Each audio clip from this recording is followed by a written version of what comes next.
sometimes one ball would come up and it would hit another ball. What do you know?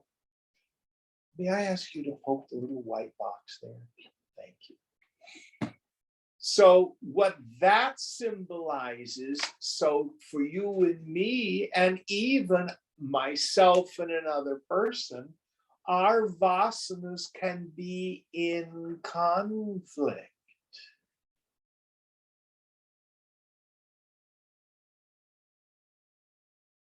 They can be in conflict. That's how yoga explains what we see as the discord of this world. How did you guys do, by the way, on your fasting? It's going on. It's going on. You're able to do it? Yeah. See, so your fasting vasana was stronger than your indulging vasana. You're a better yogis than I.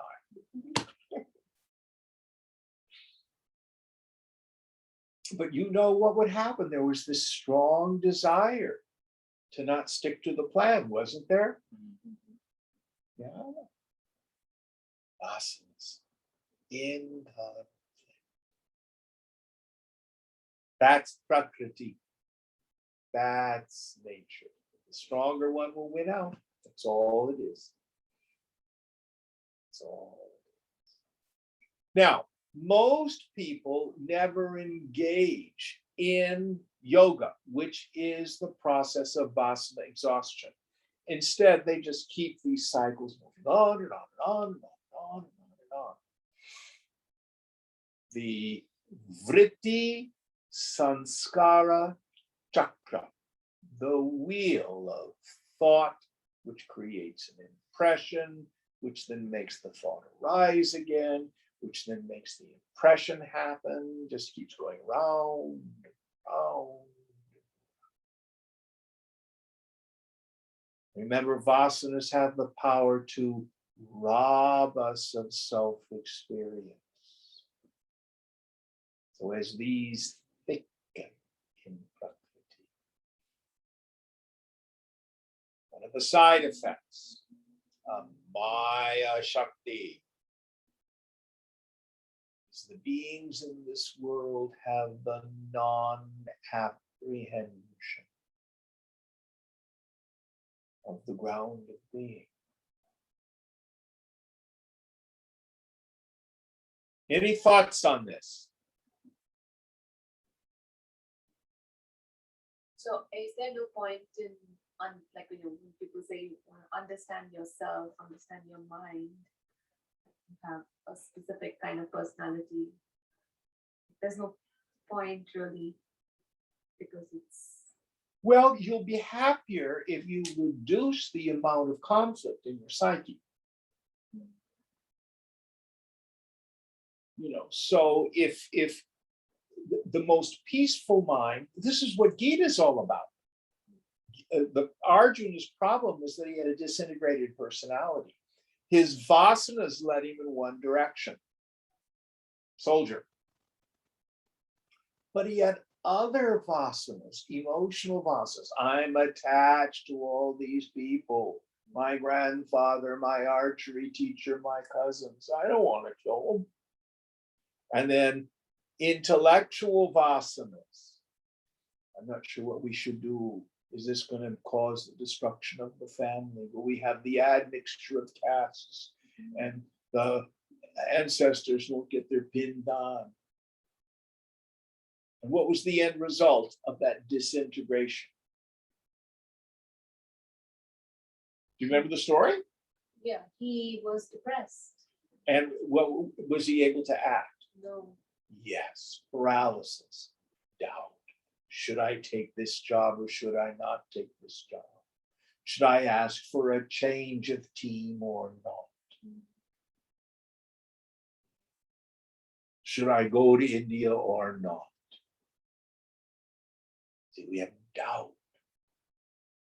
So the value of understanding this is we can endeavor to ride the horse of life in the direction it's going.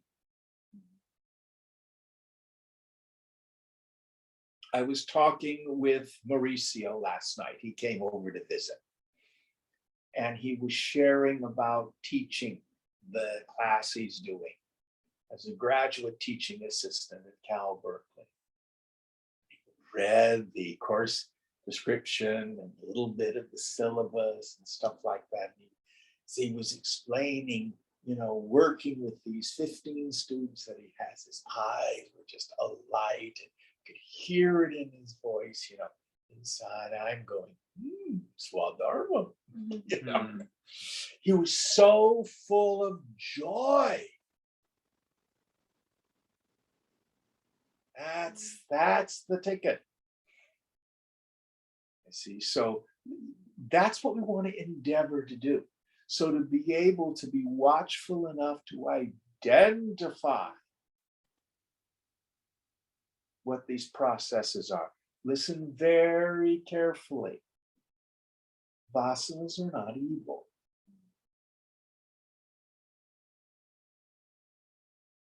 Vasanas are. Now, they have the power to rob you of self-experience. But what we get when we've roasted these vasanas, you still may have the same proclivities. They just don't have the power to delude you. So the two great images the scriptures use, it's like a length of rope that's been burnt. You can't tie you and somebody up with it. Or you take your mung seeds, and if you roast them in the frying pan, you can't sprout them as mung sprouts. So these vasanas cannot sprout as ignorance. So it's of value to be able to stand back in the position of Sakshi Bhava and look at your own psyche and know I'm not that. And if there's cognitive dissonance, if there's some issues that aren't working, you work on them. I mean, for example, you guys out in Zoom land, these guys that are practicing, what's it called? Intermittent fasting? Mm-hmm. Yeah. So what was your reason for doing it? Just to stay healthier, for longevity. Yeah. So you were aware, good for longevity, good for health. Nothing wrong with doing that. That was your asana. You want to be healthy.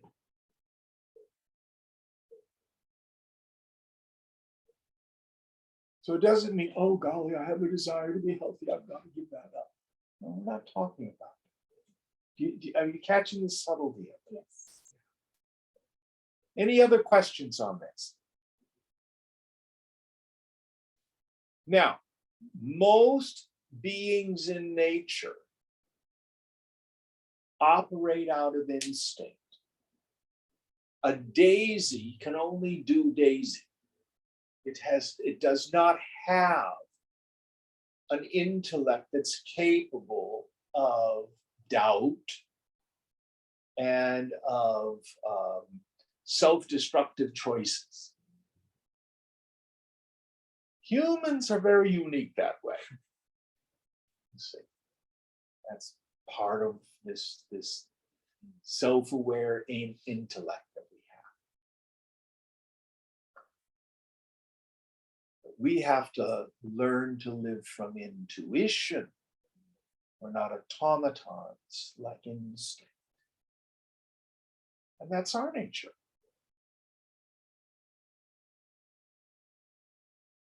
All right, next verse. Phalam tu trividham yasmat karmanam satri rupini asya avastha bhedohi chittam itya bhidiyate. She, Prakriti, is threefold in form, since the result of actions is of three kinds. The variety of her state is alone designated as chitta, or the mind. Note, the result of actions is of three kinds: happiness, sorrow, and delusion. And the three aspects of Prakriti causing them are sattva, harmony, rajas, passion, and tamas, ignorance. So again, they're borrowing from the Sankhya philosophy here. Prakriti is comprised of the three gunas. The word guna in Sanskrit is a pun. It means quality of mind or action, but it also means a rope. It's one of the words for rope. So, ha ha ha, we're bound by the gunas. That's the joke. So here in Sankhya philosophy, the phenomenal world is comprised of the three gunas. In Sankhya philosophy, when the gunas are in equilibrium, no manifestation, no creation takes place. When the gunas go out of equilibrium, when one is more predominant or another, then manifestation takes place. Sankhya never deals with the question, what makes them go out of equilibrium? So we can set that aside. This model of sattva, rajas, and tamas is used by the Vedantins as well. And nature is comprised of tamasic forms, rajasic forms, and sattvic forms. So this stone here is a form in consciousness, in chitti. But it's very tamasic. Doesn't feel, can't think, has no self-awareness.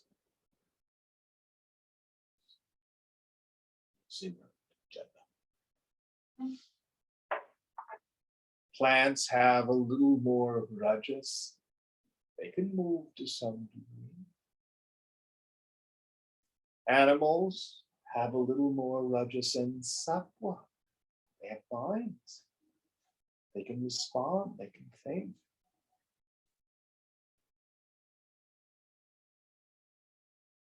And humans are capable of very pure sattva.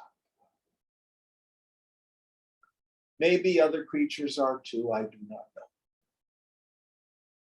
Maybe elephants or whales or dolphins are capable of sattva. I don't know.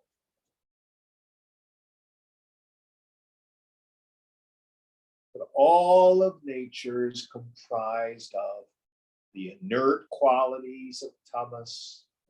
When a human being has a tamasic mind, we're deluded, we're subject to illusion, we're in a lethargic, inert state. I was talking with a young man. To me, he's young, he's 67. But he suffers from anxiety and depression. He has all these things he needed to do today. He said, oh, Jim, I just want to go back to bed. Pull the covers over my head.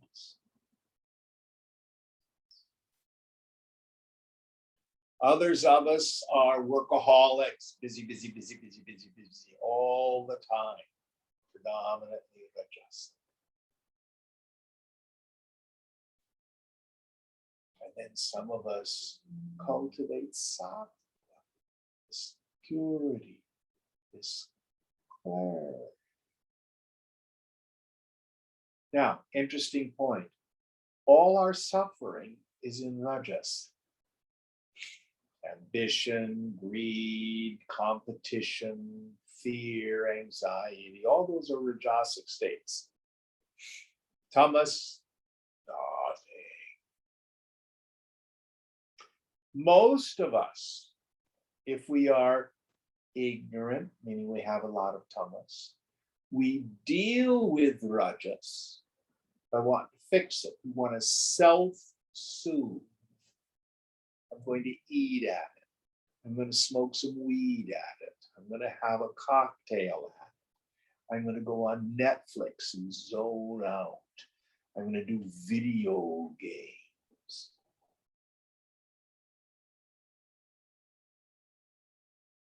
Yoga says the way we deal with it is move the mind from rajas into sattva.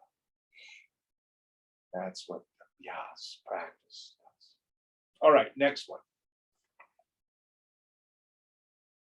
Sushuptau prakriti yenya tadante chittamuchyate vasana pindi sahita chiti chitishchatum adhiritam. In sleep, it is called Prakriti, and when sleep has ended, it is called Chitta.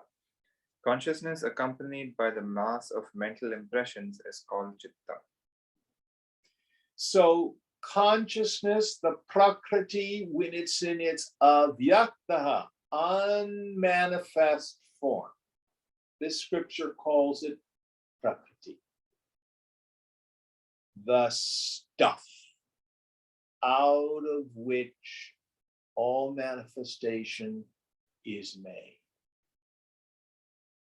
Mind stuff. We can call it Chaitanya. We can call it Chitta.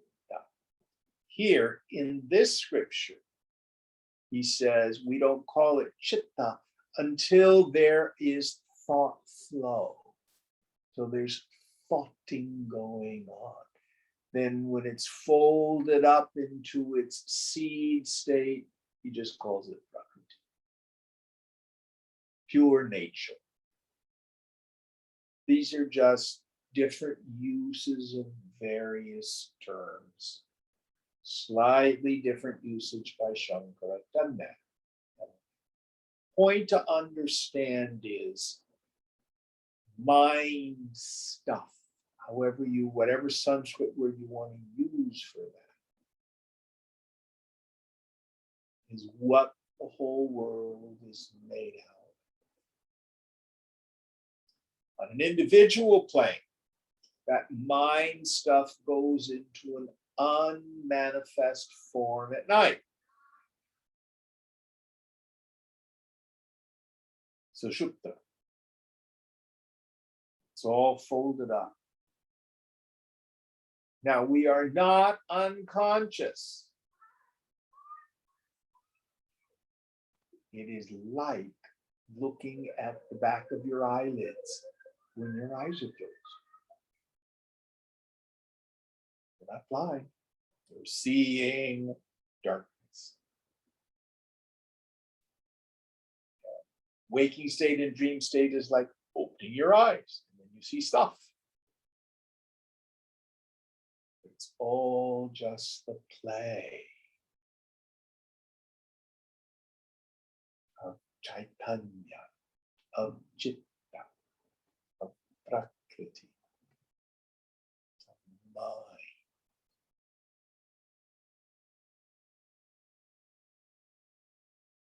Pretty to look at, but insubstantial. Any thoughts on this?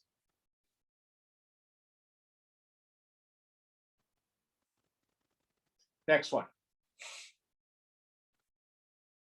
Avyaktam etade voktam vasana pinda bhavatah purushanam vibhedena chittam bahuvidham bhavet. This alone is declared as avyakta or the unmanifest on account of its existing as a mass of mental impressions. Due to the variety of purusha or souls, chitta or the mind would be manifold. So here he's using the word purusha, which actually means person. What we would say in the Advaita Vedanta tradition, it's the jiva. So the subtle body. The subtle body plus the ego sense.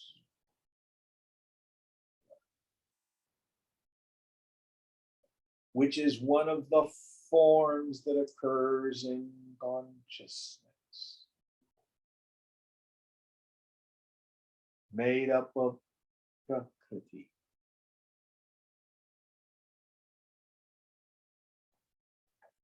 This Purusha, this individuality, is an object of awareness. You see it rise and fall. You see it disappear in deep sleep and samadhi. You see it thin when you're engaged in something with single-pointed attention. You see it thicken if you have paranoid self-observation. How am I doing? Am I okay? What do they think of me? How can it be you if you see it change?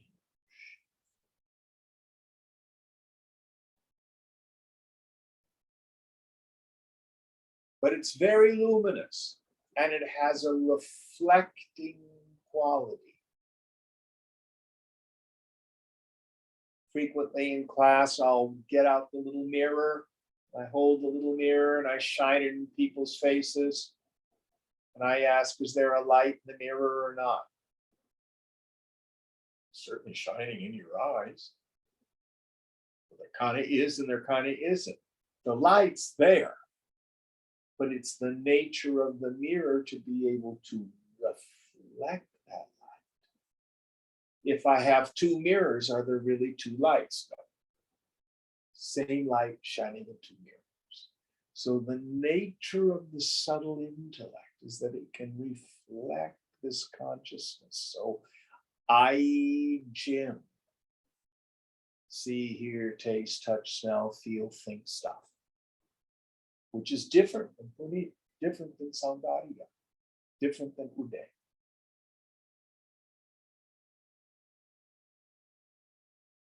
But the awareness that's reflected in the subtle intellect.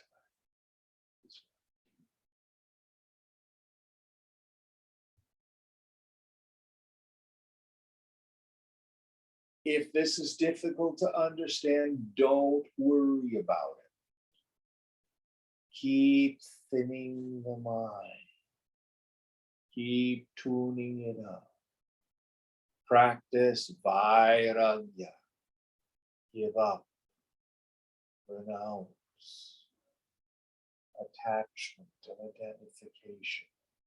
As the mind thins, this will become clear.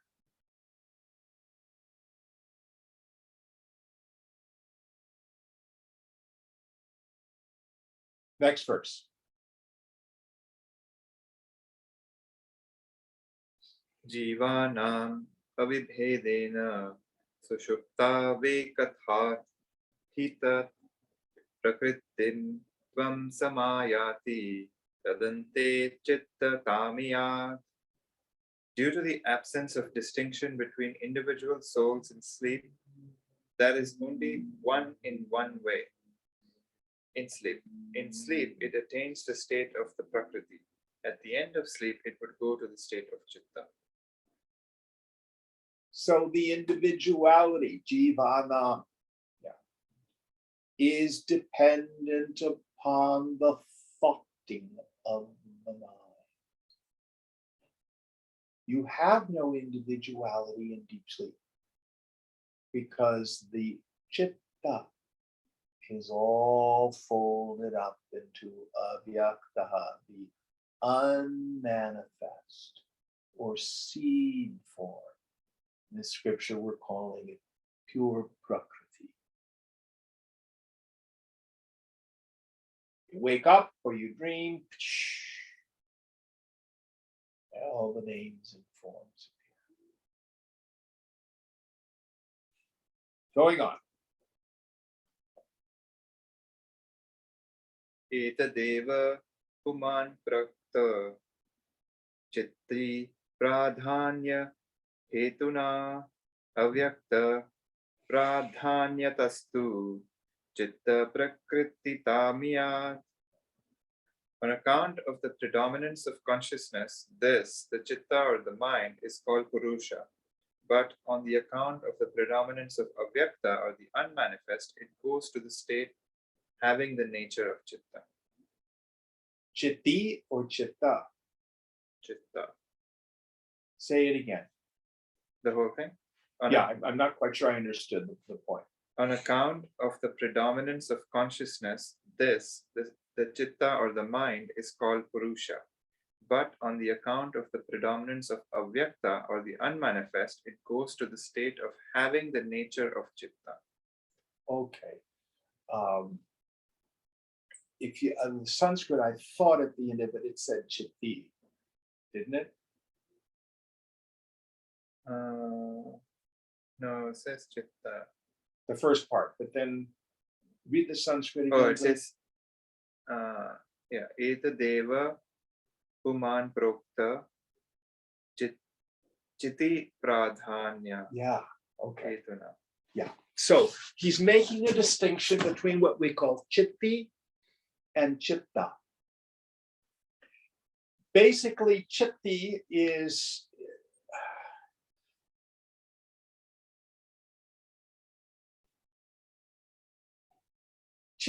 pretty much the same as chit, awareness. Chitta, prakriti, avyaktaha is the stuff of mind. What happens is pure consciousness forms. I know stuff. The stuff. Prakriti, chitta. When I'm in deep sleep, that stuff is all folded up into a mass of black nothing. I can't even say I know nothing.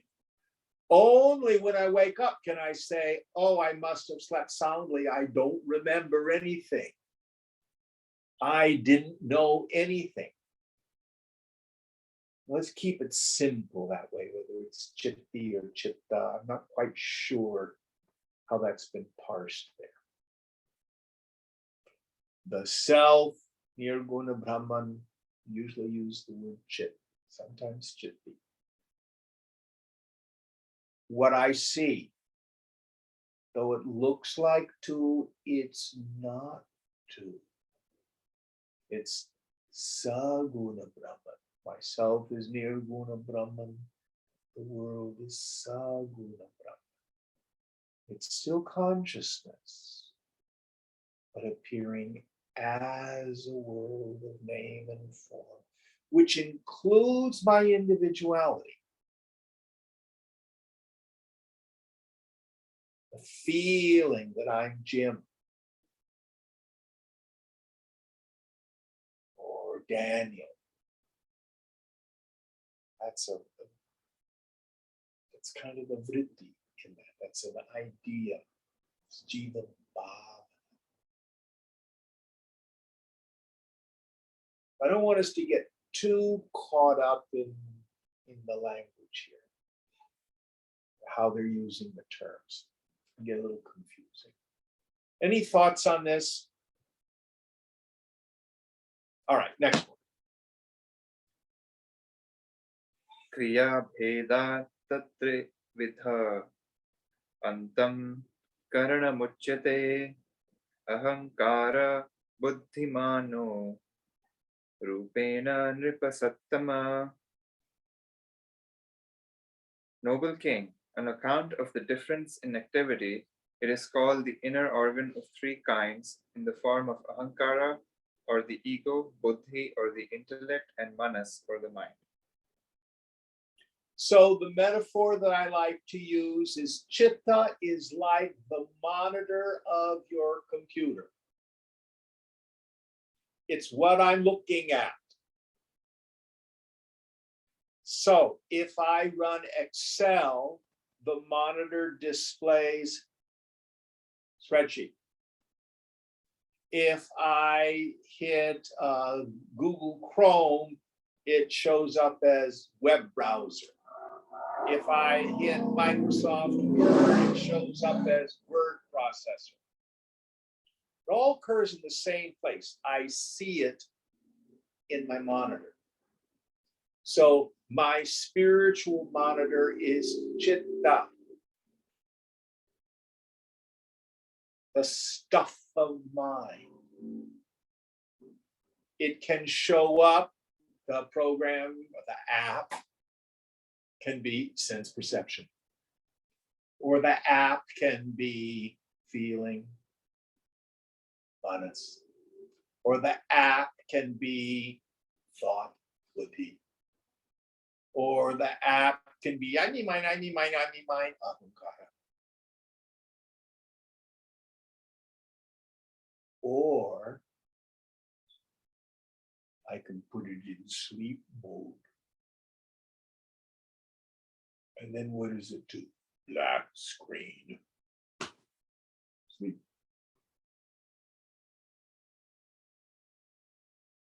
So that's all that happens if it's a sense perception, a feeling, a thought, a memory, an imagination.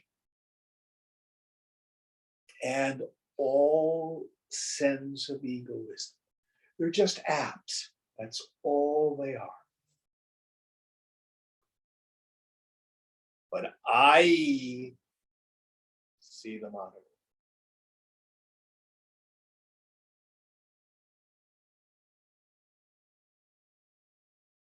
Now it's interesting. My neighbor down the way, Max, works for Facebook as well, but his expertise is in virtual reality. So he has one of these things where he is in his apartment house and he's got these glove things and he's doing all these exercises and smashing things and stuff like that. And inside his virtual reality, he's seeing all this stuff. That's the app. But there's nothing really there. That's this world.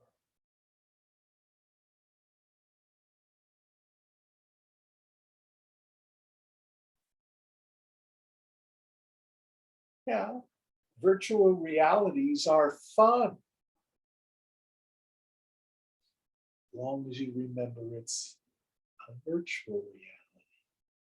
There's no dinosaur who's going to smash you. Not real.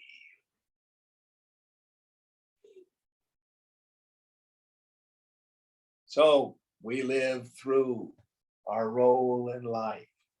How? According to our vasanas, our swadharma, our inherent late proclivities.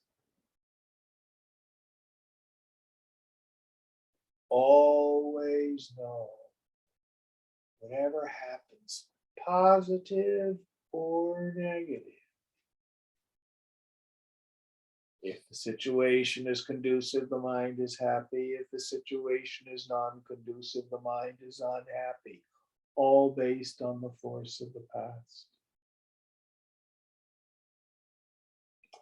None of it touches me. That's the point of teaching. Did I use the computer terms right? Mm-hmm. You know, I'm a tech talk. All right, next verse.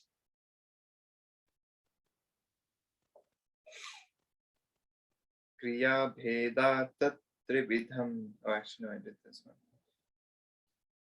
Jnana karmendriyanam tu panchakam syatata prithak shabda diga ganadani bhutani sthula sukshmatah.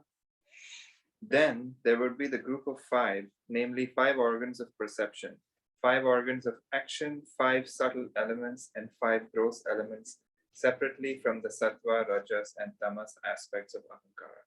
So he's talking about the pancha karanam, the 5-fold division and subsequent recombination of the subtle elements, earth, air, fire, water, and ether, and how they grossify to become the phenomenal world and the physical body. Now, let's review quickly yoga's understanding of the 5 elements. These are connected with perception. Earth is something's smellability. Air is something's touchability. You can feel it on your skin. Fire is something's seeability. Water is something's tasteability. And space or ether is something's hearability. So if we look at the coffee table here, the coffee table is made of wood. Wood is cellulose. Cellulose is mostly carbon. It has a shape that some carpenter has made. My coffee table, rosewood. But if I dreamt about the coffee table, it's made of seeability, tasteability, touchability, hearability, smellability. In some combination. Dream state, imagination, they're in a subtle form, they simply become grossified in this world. And the ego and the body and my interior life of thoughts and feelings is all made up.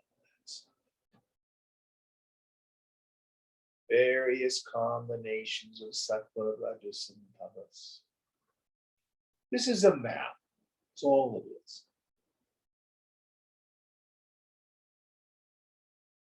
Any thoughts on this?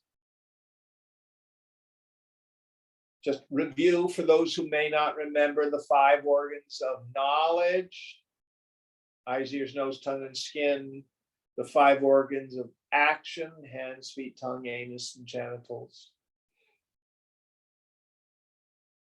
Of course, other beings have a different construct. I've been watching baby elephants playing in mud puddles. It's been my recreation. They have this wonderful trunk. Ooh, I can't slap a mud puddle with my nose. It's a hand. Different senses. Snakes, sharks have heat sensors, completely different senses. We just have the 5. All right, going on. एवं सा परमा संवेद बाह्यां भास प्रपूर्वकं क्रीडां करोति सृष्टादि क्रमेण सर्वसाक्षिणी. Thus, the Supreme Consciousness, the witness of all, is engaged in a play by the performance in succession of creation and the rest, that is, preservation and dissolution, preceded by seemingly external appearance. So, Supreme Consciousness, by its Maya Shakti, by its inherent free will, its power of Sankalpa, out of itself, creates this play.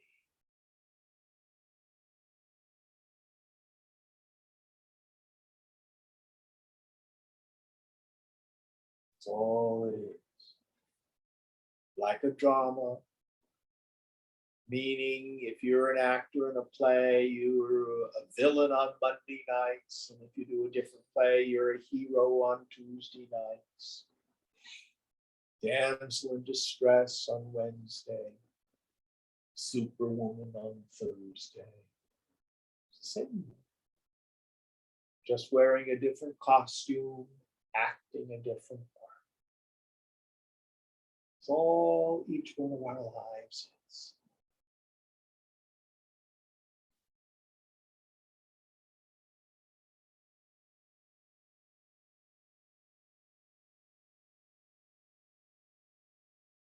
Just like if you are murdered on the stage, at the end of the play, you come out for a curtain call.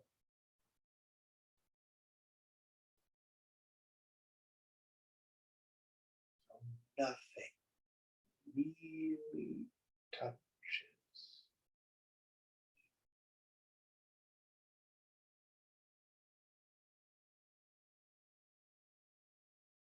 Next one. तत्र छाया श्री त्रिपुरा शक्तया सृष्ट प्रभावितः हिरण्यगर्भो यो ब्रह्मा तस्यैतद्भावनोदितं जगत् तत्र तु या संवेद त्वम् अहं रूपभासिनी सा परैव हि चिच्छक्ति तद्भेदो न तु विद्यते. There, in that creation, this world has arisen from the creative contemplation or powerful imagination of Hiranyagarbha or Brahma, the creator, who has been willed or imagined resolutely by the primal cause, that is the power of Tripura. In that world, that consciousness which is shining in the form of I and you is only the supreme power that is absolute consciousness. There is no difference between them. So here's a subtle distinction that this text makes, which is also made in Vedanta. In Vedanta, we talk about the ground of being Brahman, pure consciousness. This text, we call it Tripura. Then, one of the first manifestations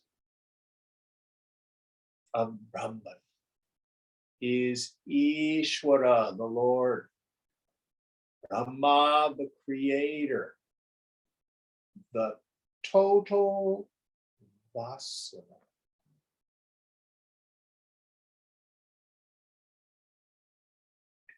From that comes the total mind, which is called Hiranya Garbha, literally the golden egg. This text, they equate Hiranyagarbha with Brahma, the creator. No big deal. Slightly different use of terms.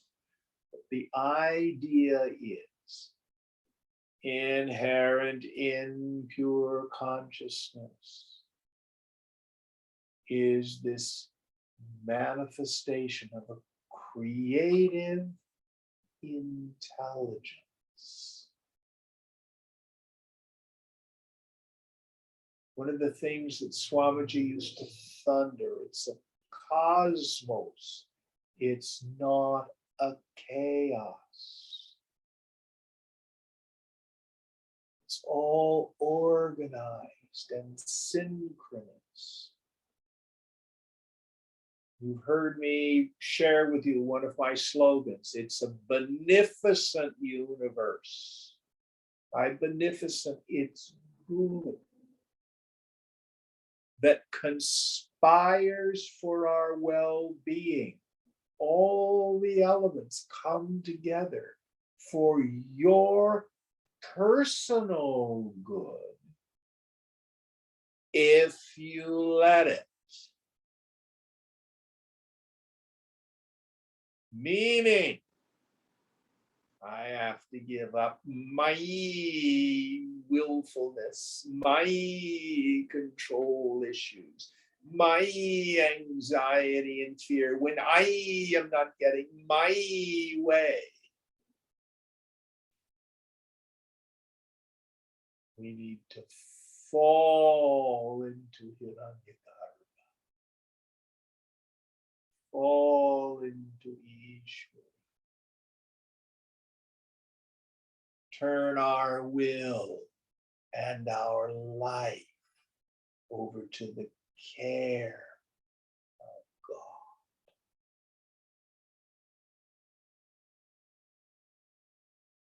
Now, my intuition is not separate from that. So the yogi who has given up attachment to the fruits, not my will, but thy will be done. Whatever you want, God. Now tell me what you want me to do. And then that still small voice, that's the language the Hebrew prophet Isaiah uses, becomes an unerring guide through life.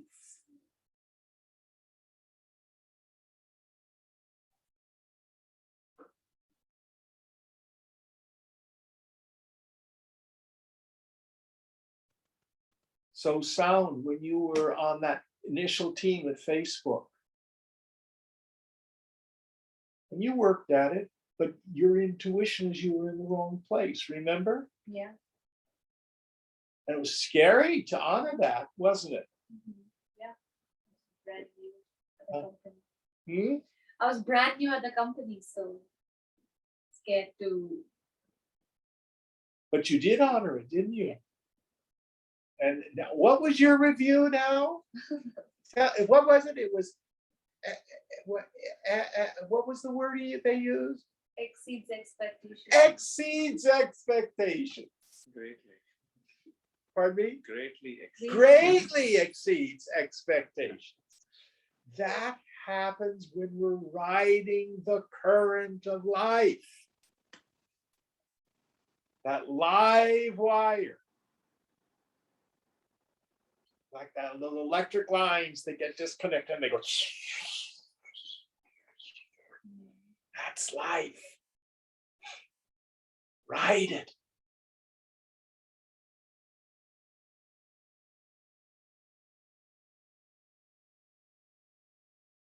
You never know.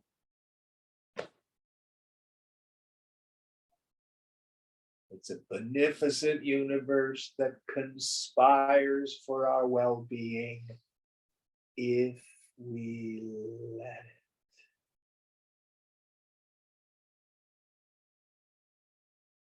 Another slogan I love. God has given me everything I never knew I really wanted. I give up.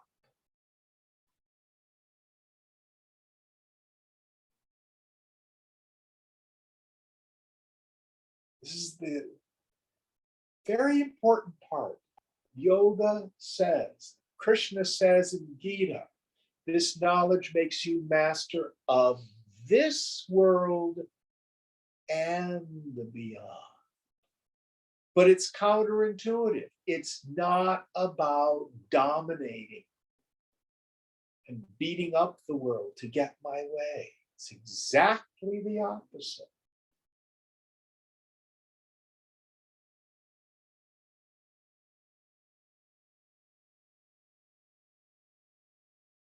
Then, work is the highest form of play. Play is the highest form of work. That's your spiritual birthright.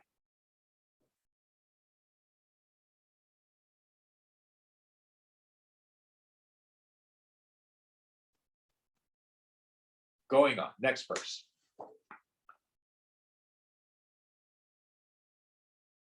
भेद सत्वौ पाधिको भाति ह्युपाधि भावतः तद्भाव नोपहंसारे नास्ति भेदस्य भासनम्. The difference appears as pertaining to the attributes, and the attributes are imagined by Brahma. On the withdrawal of that imagination, there is no appearance of the difference. So in the macrocosm, it is the mind of Brahma, the creator, that imagines galaxies and supernovas, suns and planets, and every grain of sand.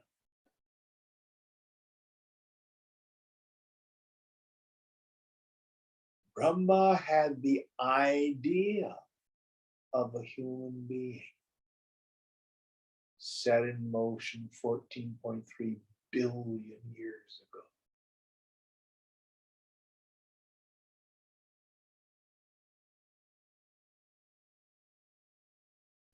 All is in the mind of God. What Brahma has next, who knows? But what's the truth about every form? Temporary.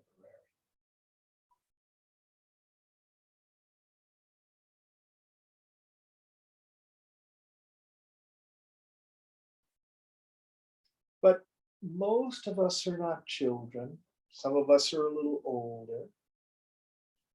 As you have witnessed the death and rebirth of bodies over time.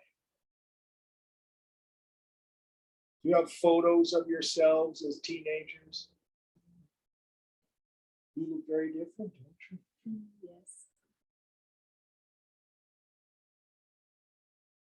But inside, you're still you. Forms are constantly changing.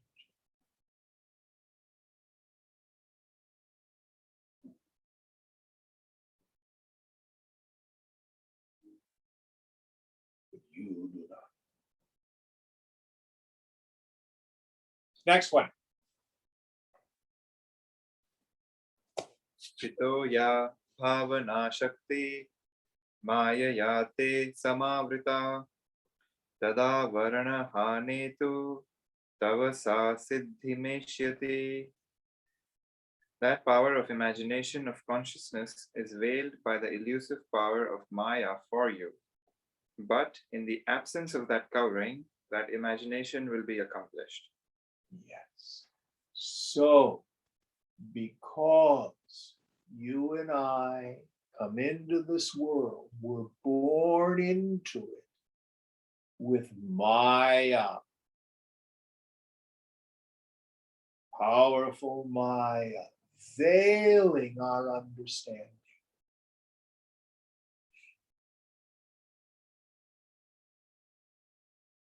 And the scriptures say, find out the answer to 3 questions. Who are you? What is this world? And how has it come about? So when the veil of Maya has been crossed over, I find who I am is consciousness. What is this world? Consciousness appearing as name and form. How has it come about? Sankalpa.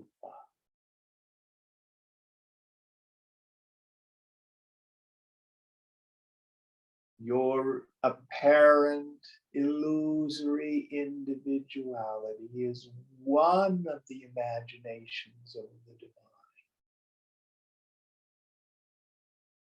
By the way, God doesn't make junk.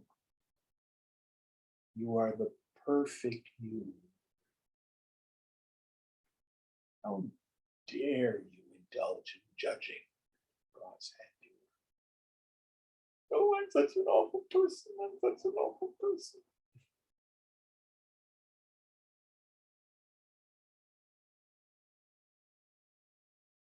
It's like going to the Murti in the temple and saying, you're an awful God, you're an awful God. Because you are a Murti. A divine form.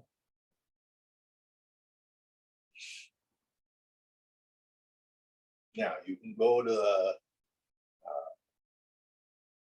marble shop in Jaipur, and one Shiva looks like the next. But God's the greatest of artists. There's only one of you as a form. Can't be the next person we're taking. So our job is to fulfill with authenticity what we've been given. This is what Swamiji used to call the art of man-making. That's what he titled his commentary on the Gita. I love that language. See your character as a work of art. Strive for excellence. Make it as beautiful as you can. sing the song. Because at your allotted moment, the song's over. We all applaud, put you in the crematorium.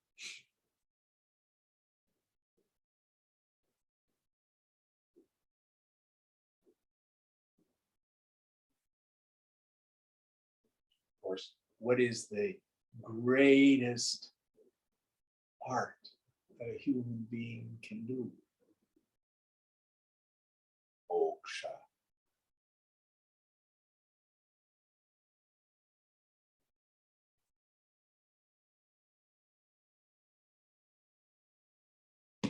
All right, one more. देशकालो अथवा किञ्चित् यथा येन विभावितं तथा तत्तत्र भासेत दीर्घसूक्ष्म त्वमभवेत् दीर्घसूक्ष्म त्वभेदतः. Whatever place or time is imagined by whomever and in whichever manner, it would appear there in that manner with this difference in extent or subtleness. So, what the yogi understands is I have the capacity to participate in the divine creative process. Now, God has a safety valve on this, because if most ordinary people realized how creative their minds were, the place would be even worse than it is. But most people do not know that their thought is creative. That's a sankalpa that disempowers sankalpa. Thank God. It's the Lord's safety hatch. But you're yogis. Now you know the truth.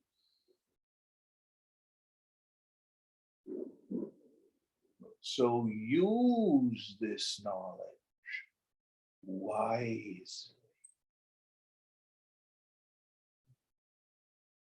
Align your will with God's will. How do I know what God's will is? Well, I'll give you some guidelines. Your sankalpa should never hurt or harm another person. Remember, whatever energy you put out is going to come back. So the yogi wishes the well-being of everyone. Your sankalpa should never be manipulative or coercive. You I have no idea what another person's supposed to go through. If they ask you for help, will you pray for me? Will you meditate for me for healing or well-being? You say yes. Then it's not coercive. But you don't get to decide what another person needs. There's some universals. Everyone wants peace. Everyone wants happiness.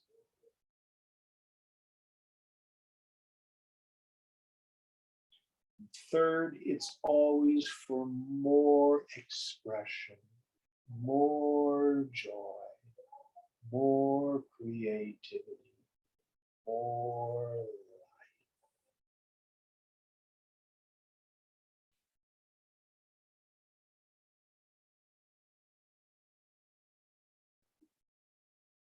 Those are guidelines. Sure gives us a whole lot of freedom. Remember the law. Any sankalpa that's consistently maintained, that's not contradicted or conflicted, tends towards grossification. Where do we get into trouble? When we're not consistently maintaining it. We change our mind and want something else.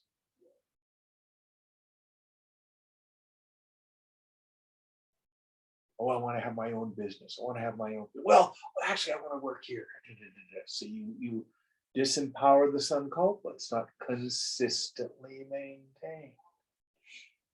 Then is it contradicted or conflicted? Doubt is the biggest. Is this stuff really going to work? That means you have the sankalpa. My sankalpa doesn't work.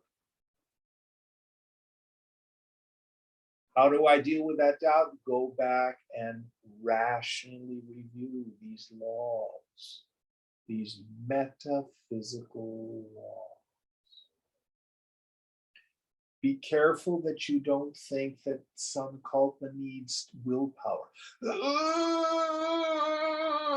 No, that's actually a psychic isometric. Like an isometric is when one hand is pushing on the other. There is no power opposed to the power of God.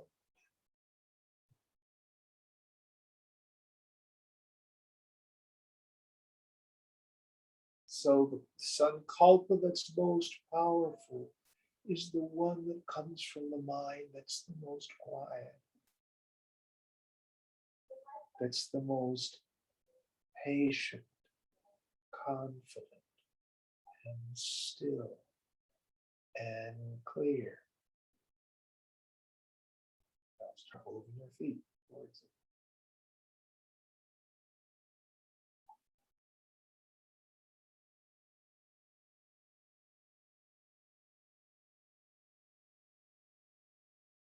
Now, you may not end up like the Muiputra,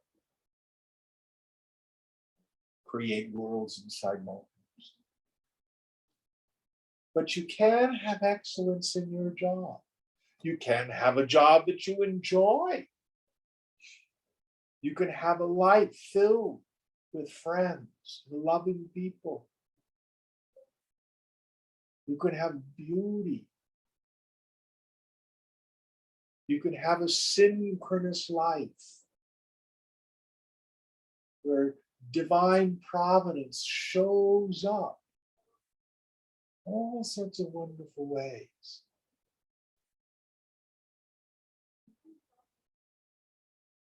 You get to choose. I think I told you about the person I was chatting with. This person hesitant to get vaccinated with the COVID vaccine. Spends a lot of time, researching, which is really bias confirmation. But all these rabbit holes of conspiracy theories and stuff like that. Just, well, you can't trust this, and you can't trust that. You can't trust this, and you can't trust that. I said, stop. I don't live in your world. I live in God's world. I live in a beneficent universe that conspires for my well-being. I trust the universe I live in.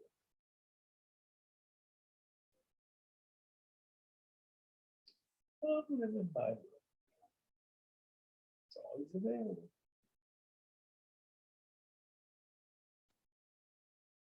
You choose.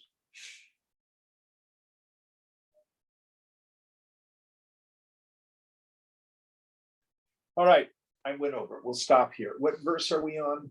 We finished 82. 82. Okay, we'll do 83 next. Om Purnamada Purnamidam Purnat Purnamudachyate Purnasya Purnamadaya Purnameva Vashishyate Om Shanti, Shanti, Shanti. Hari Om.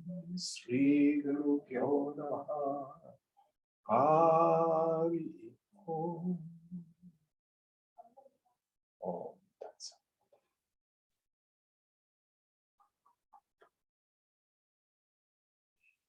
Thank you all. Thank you, Jim.